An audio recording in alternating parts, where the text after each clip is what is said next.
When it comes to the high-speed platforming genre of gaming, there isn't a lot of games out there that captures the essence a certain Hedgehog has left behind. This is mostly because developing a similar title like this is rather difficult. The only games I can think about that manages to capture this feeling is the Freedom Planet series and the recent Penny's Big Breakaway, both which I've done videos on already. There is one other title that does not seem to get nearly as much attention as these two, and this is the Spark series, a trilogy of games that have been going under the radar, which is a crime because all three of these games are absolute bangers if you're craving another good Sonic-like experience. With that being said, the question we'd have to ask is if Spark is able to bring anything to the table that can set it apart from the series that inspired it. Freedom Planet and Penny were able to do that in spades, so let's see if Spark is able to keep up. Spark the Electric Jester was designed by Philippe Danouilles and published from FipArt Games. In case you didn't know, this is the same individual who made Sonic After the Sequel, a fan game that is a wonderful experience on its own. The first game was born thanks to a successful Kickstarter all the way back in 2017, and it combined the elements of both the Sonic and Kirby games, which does explain why Spark is basically a beam copy being brought to life. Also, the first game plays like a high-speed 16-bit platformer while also having its own combat system. The success of that game is what allowed for the next two sequels to come about, but instead of sticking with the 16-bit direction the first game took,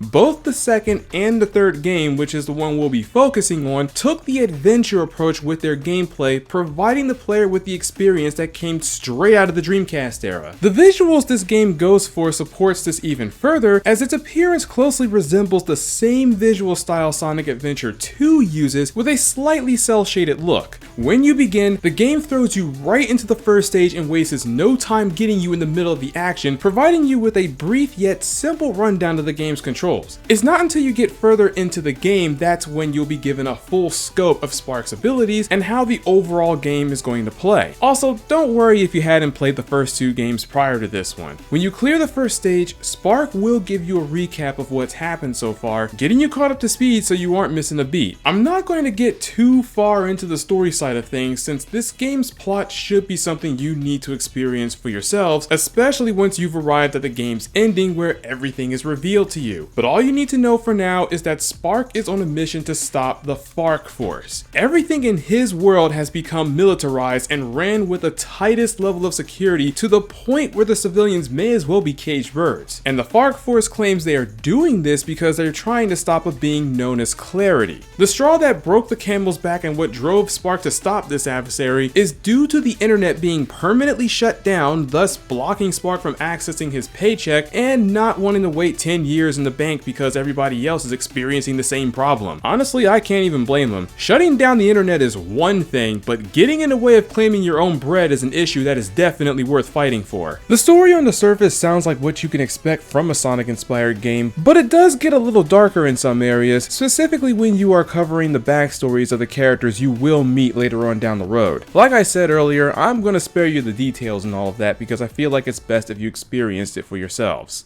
As I said earlier, Spark 3 handles more like a Sonic Adventure style game with wide open level designs and plenty of freedom when it comes to the overall movement. Spark is able to not only gain momentum as long as the player can maintain it, but he can also wall jump, wall run, grind on rails, give himself a short boost that is mainly used for traveling up steep hills or walls, or go for a charge boost which can be done on both the ground and the air. Both of the boosts in this game are mostly used for utility rather than just giving you an extra burst of speed, as there are a good deal of situations where they can be used. Spark is also equipped with a homing attack that is mapped to a different button other than jump, and he's also capable of throwing hands with a plethora of melee moves on his own. Similar to the combat scheme of Bayonetta, he has several light and heavy attacks, and as you can expect, he has combo strings that can lead into each other. Along with this, Spark can block attacks, and with proper timing, he can parry his enemies and follow up with a punishing combo on his own. Keep in mind that some attacks are unblockable, however, usually a move that can cover a wide area. When it comes to his combat, you can keep it simple by just mashing either of his light or heavy attacks while blocking or evading when necessary, or you can style on your enemies with all different kinds of combinations between your attacks and any special powers you have mapped to your D-pad, which I will talk about later. Smaller enemies would generally go down after a few hits or even less than that, but the larger ones and bosses are going to require a bit more more finesse if you want to take them out, and can reward the player for exploring all of Spark's combat options as much as possible.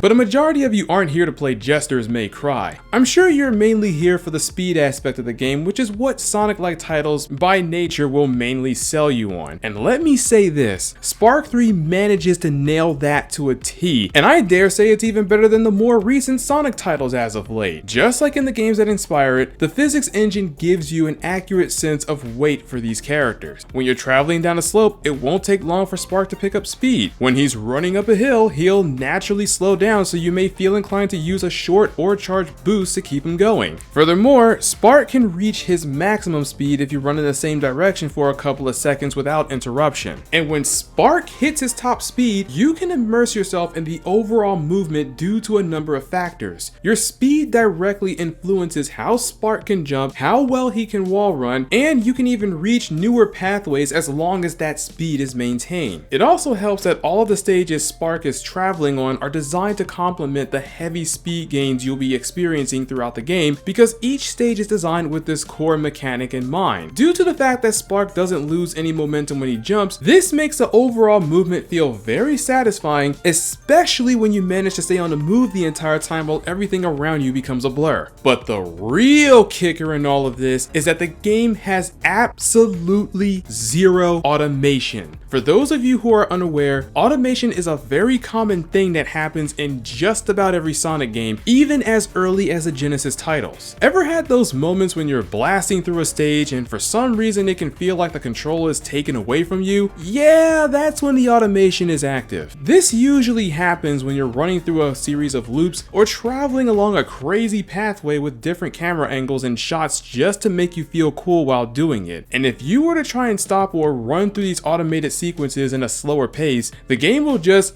automatically put you in a fixed speed and where you're supposed to go. It's a little harder to notice in the Genesis titles, but it's definitely noticeable in the 3D titles. Well, Spark 3 takes that automation and chucks it right out of the window, giving you full control when you are blistering through these loops, twisted roads, and weaving past all of these obstacles. It didn't hit me full on that I had absolute control the whole time when I thought it was a good idea to slow down on one of these stages, not realizing I was running on a wall the entire time, only to fall off of the stage and right into my doom. So when the game is actively encouraging you to stay on the move, it's definitely a good idea that you do. This alone is one of the biggest aspects that sets this game apart from what is taken inspiration from, because now players will need to be careful when they're going super fast, since this game does not hold your hand in any way. If you don't have a good handle on your speed, it is very possible for you to run right off of the stage and you'll either end up on a slower path or you may just outright fall into a bottomless pit. So if you're able to keep your momentum despite everything the game is throwing at you, it really gives you a sense of mastery and leaves you feeling real good when you're able to pull off these more stylish runs. Speaking of levels, let's take a minute to talk about how crazy these level designs are. When I said these stages are massive, I wasn't exaggerating that at all. Each stage is filled with many different pathways you can take, practically to the point where replaying these levels will most likely yield a different experience each time, since the game encourages players to attempt new methods and tricks when they are completing their runs. This is perfect for a character like Spark, whose moveset is versatile enough to allow for constant experimentation and adding more depth to its core gameplay. In all 3 of my playthroughs for this game, I can tell you that I've never cleared each stage the same way as I've done it, partially because of the branching pathways and also because I always felt the need to see what else I can do with Spark's kit. Furthermore, these levels are not only very creative, but they're also consistent. Some of them will obviously pay homage to the Sonic games themselves, like how Dryon Desert is obviously modeled after Rail Canyon from Sonic Heroes, even right down to the aesthetics. Although I feel like homie was cooking a little too much with Mayday Midday. I don't know about you, but I don't think anyone wanted to remember what it was like to get sucked into outer space back on Colony Arc. But then you have other levels that are visually stunning and they can put you through quite a ride, like any of the Historia Hysterica levels you'll come across. Heaven's Park, for example, feels like you're running through the Mementos realm straight out of Persona 5. There are even a few moments when you're controlling a vehicle like this aircraft in Protest City, or the few times where the Jester is racing through the streets in his new ride. And despite what you are seeing on screen, I can assure you the car controls are smooth and responsive. I'm just really horrible at driving when it comes to video games. This is also the main reason why I will always get smoked in Mario Kart. And just a quick FYI, if you lose your car in these stages, you are not going to be getting a new one. So you either need to finish the rest of it on foot or just start over. It's your call. Overall, the level designs are phenomenal, and I can assure you that you are going to have an amazing time running through each one of these. Homie was definitely cooking with these stage layouts. Now, while your main goal is to get from start to finish, there are a few additional things you need to keep in mind. Spark has a very generous health bar that can be replenished if he happens to find these yellow health capsules, while the energy meter is reserved for his special abilities. That can be restored by either striking enemies or finding the blue capsules. There's no life system the player needs to worry about, so if Spark ends up kicking the bucket, he'll respawn at any of the checkpoints you pass through. But keep in mind that when you are running through a checkpoint, you need to run through that checkpoint. If you don't run through the ring where the checkpoint is located, it's not going to count. Also, it should be noted that Spark is susceptible to fall damage, which I honestly felt was an odd design choice. Anytime you're falling for long periods of time, a warning indicator will show up. If it's yellow, you won't take any damage, but if it's in the red, Spark will get hurt upon landing. Falling for too long will be the equivalent of falling into a bottomless pit,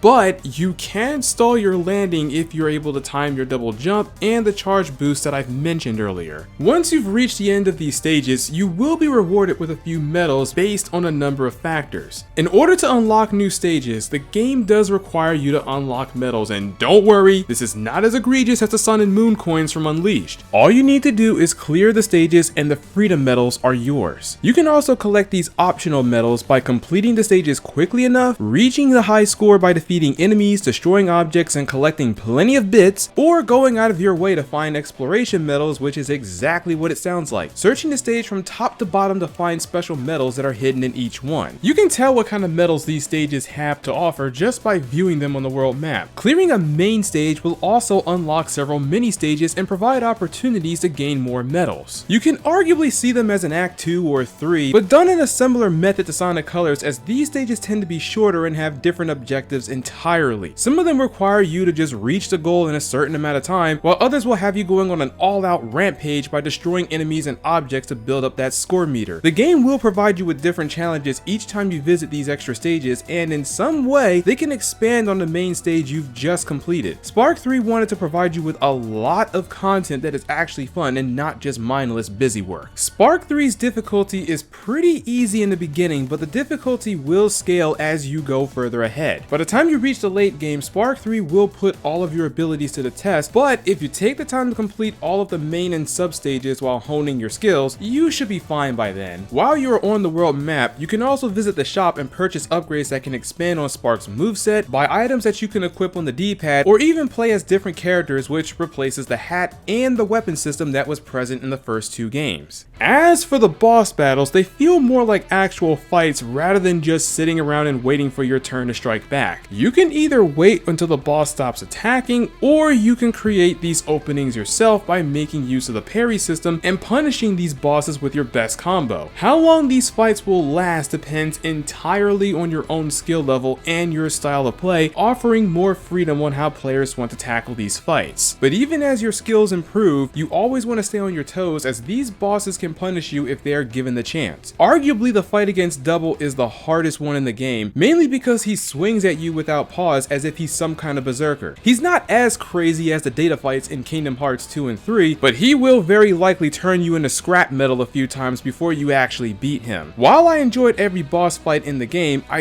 really got a kick out of battling this guy. But these kind of battles aren't the only ones you have to deal with. Sometimes the game will throw you in for a nice surprise and have you duking it out in a mech suit instead. And I'm not gonna lie, I would not mind seeing more mech battles done in this fashion in future installments. One other good aspect Spark has going for it is the soundtrack. The music has been brought to us by a number of different composers, which is the norm for the series, and just like how it was for Spark 2, each track gives off that Sonic Adventure vibe, more so from the second game when you're playing as either Sonic or Shadow. And while I enjoyed the soundtrack for Spark 3, and I'm going to point out that this is more of a personal preference, I felt that the soundtracks from both 1 and 2 are much better in comparison to 3. The earlier soundtracks in both of these games not only only gave off the Sonic vibe, but it also had a greater sense of identity that perfectly fits Spark's electrifying mechanical world. I honestly can't remember too many tracks from Spark 3, but I can easily recall a lot of the stage music from the first two games. In fact, this video primarily used music from the first game, if that says anything. Also, where the hell is Funk Fiction? He was one of the composers that did music for the first two games, and I was really looking forward to hearing what kind of jams Funk was going to dish out this time. But well,